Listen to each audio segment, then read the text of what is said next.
Basic कंपाऊंडिंगचे जे formulas आहेत तेच लोकांना माहीत नाही आहे.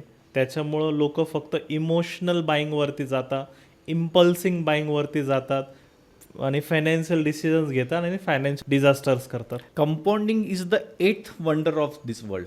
ज्याला हे कंपाऊंडिंग कळलं विक्रम, त्या दिवशी त्याची लाईफ बनली. सो एक एक्झाम्पलही सांगतो. मला 50,000 रुपयाची मी SIP स्टार्ट केली, 12% रिटर्न दिला आणि प्रत्येक वर्षी मी इन्फ्लेशनच्या हिशोबाने 10% मी त्याला वाढवलं. तर पहिला 1 कोटी करायला मला ऑलमोस्ट 8 वर्ष लागेल. दुसरा 1 कोटी व्हायला मला 11 वर्ष लागेल. मग त्याच्यानंतर प्रत्येक 2 वर्षांनी 13, 15, 17, 19 प्रत्येक 2-2 वर्षांनी 1-1 कोटी होईल.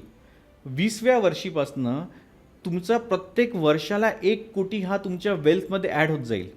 That is the power of compounding. हे लोकांना जोपर्यंत कळत नाही ना तोपर्यंत ते तुमची वेल्थच क्रिएट होणार नाही.